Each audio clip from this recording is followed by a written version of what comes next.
আমি পদ্মজা, লেখক ইলমা বেহেরোজ। ফাহিমা ক্লান্ত হয়ে ধপ করে ফ্লোরে বসে পড়ল। হাত থেকে লাঠি পড়ে গিয়ে মৃদু আওয়াজ তুলে। তার শরীর ঘেমে একাকার, কপালে বিন্দু বিন্দু ঘাম হাতে তালু দিয়ে মুছে বার কয়েক জোরে জোরে নিঃশ্বাস ফেলল। এরপর চোখ তুলে সামনে তাকালো। রিমান্ডে আসা কোনো পুরুষই টিকতে পারে না, সেখানে একটি মেয়ে আজ 4 দিন ধরে রিমান্ডে। তার সামনে চেয়ারে বাঁধা অবস্থায় ঝিমোচ্ছে। 4 দিনে একবারও মুখ দিয়ে টু শব্দটি করল না। শারীরিক মানসিক কত নির্যাতন করা হয়েছে, তবুও ব্যথায় আর্তনাদ অবধি করেনি। মনে হচ্ছে একটা পাথরকে পেটানো হচ্ছে, যে পাথরে রক্ত ঝরে কিন্তু জবান খুলে না।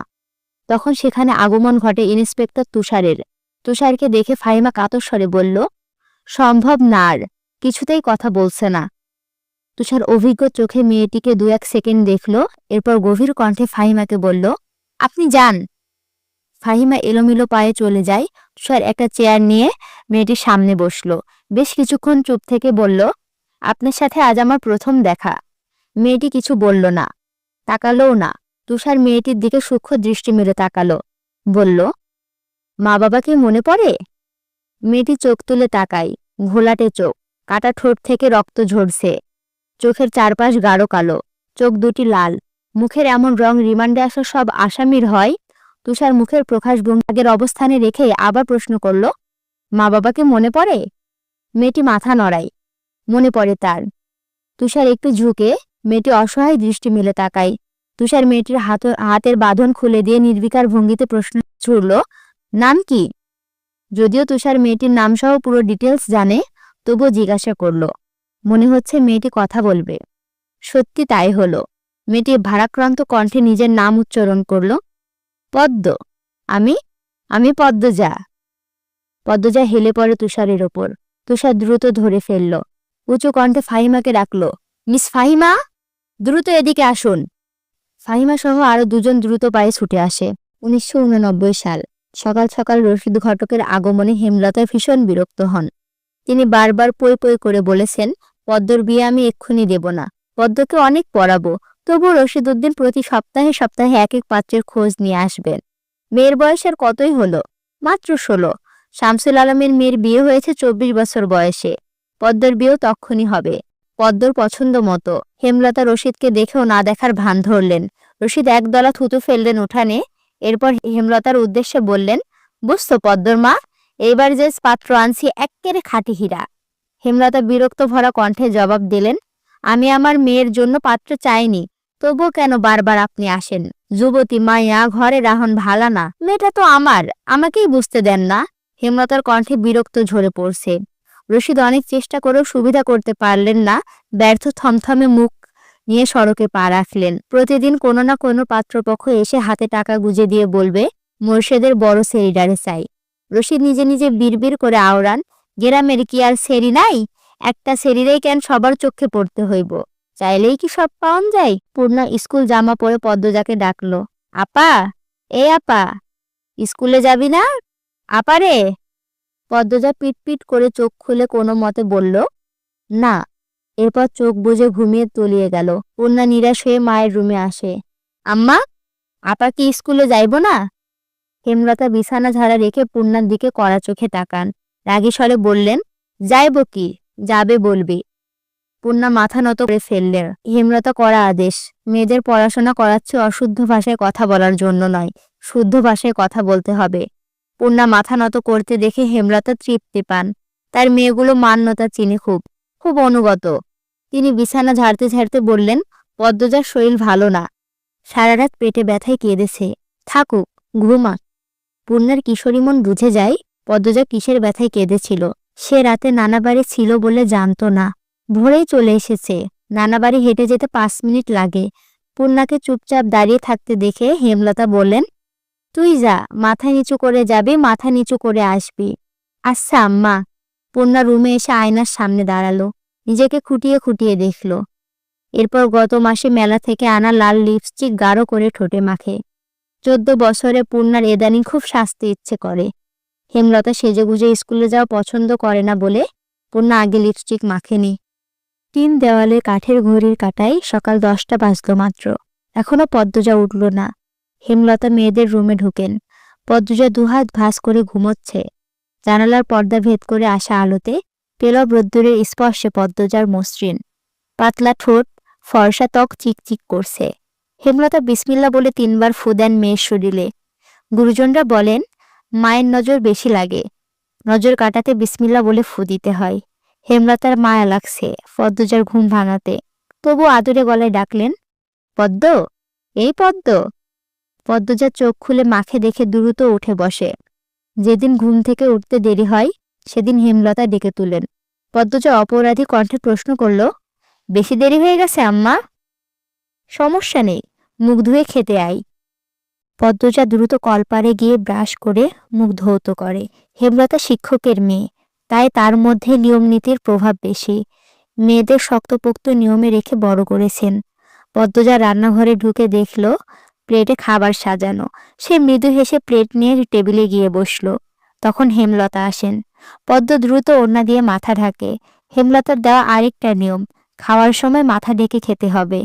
পদ্মজা নিশ্চুপ থেকে শান্ত ভঙ্গিতে খেতে থাকলো। হেমলতা মেয়েকে সহজ কণ্ঠে বলল, তাড়াহুড়ো করেছিস কেন? মুখ ধুতে গিয়ে চুল ভিজিয়ে এসেছিস, খেয়ে রোদে বসে চুলটা শুকিয়ে নিবি। আচ্ছা আম্মা। আম্মা? পূর্ণা প্রেমা আসে নাই? পূর্ণা আসছে, স্কুলে গেছে। প্রেমা দুপুরে আসবো। আম্মা, আব্বা কবে আসবে? পদ্মজার প্রশ্নে হেমলতা দাঁড়িয়ে পড়লেন। শুকনো গলায় জবাব দেন, জানি না, খাবার সময় কথা বলতে নেই। হেমলতা চলে যেতে পদ্মজার চোখ থেকে টুপ করে 1 ফোঁটা জল পড়ে পাতে।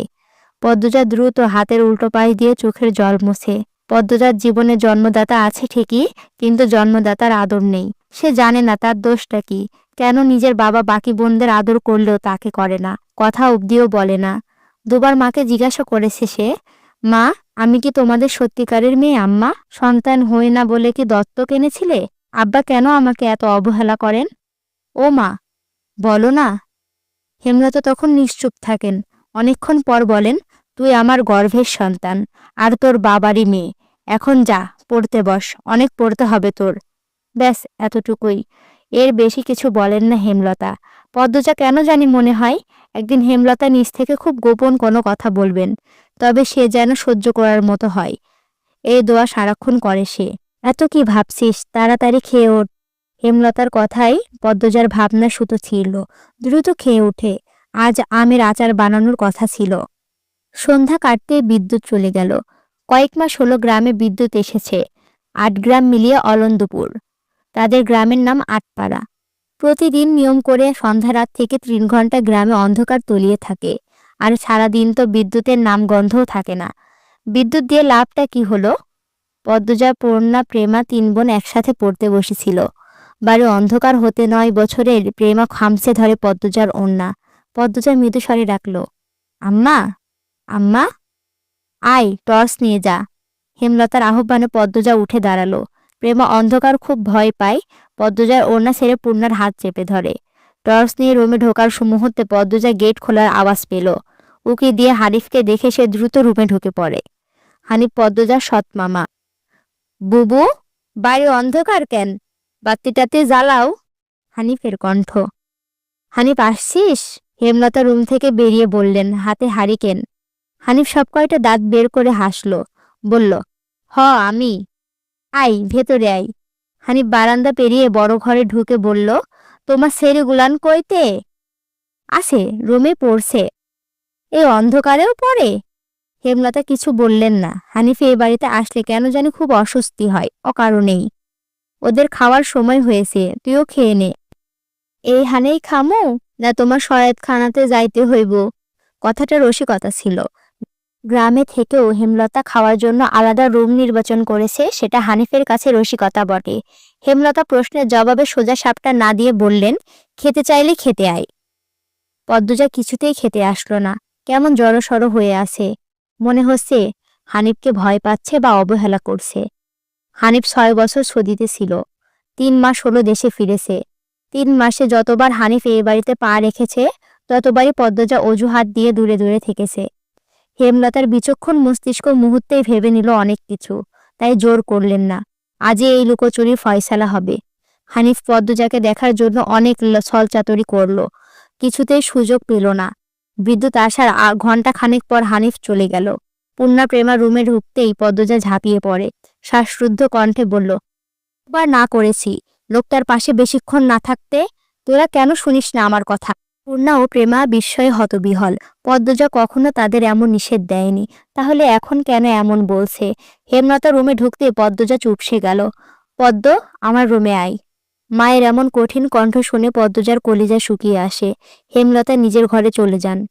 হেমলতা মেয়ের দিকে তীক্ষ্ণ দৃষ্টিতে তাকিয়ে আছেন। পদ্মজা নতুনাজু হয়ে কাঁপছে। সুন্দরীরা ভীতু আর বোকা হয়, তার দৃষ্টান্ত প্রমাণ পদ্মজা। হেমলতা খুব মায়া হয় পদ্মজার সাথে উঁচু কণ্ঠে কথা বলতে। পদ্মজা রূপসী বলেই হয়তো। গোপনে আবেগ লুকিয়ে তিনি বজ্রকণ্ঠে প্রশ্ন করলেন, কি লুকাচ্ছিস? হানিফের সামনে কেন যেতে চাস না? সে কি করেছে? পদ্মজা ফোপাতে থাকে। হেমলতা সেকেন্ড কয়েক সময় নিয়ে নিজেকে সামলান। কণ্ঠ নরম করে বলেন, হানিফ ধরিবাজ লোক, সৎভাই বলে বলছি না। আমি জানি তার ব্যাপারে যে কোনো কথা আমার বিশ্বাস হবে। তুই বল, কি লুকাচ্ছিস? আদুরে কণ্ঠে পদ্মজা অচমকা বাঁধভাঙা নদীর মতো হুহু করে কেঁদে উঠল।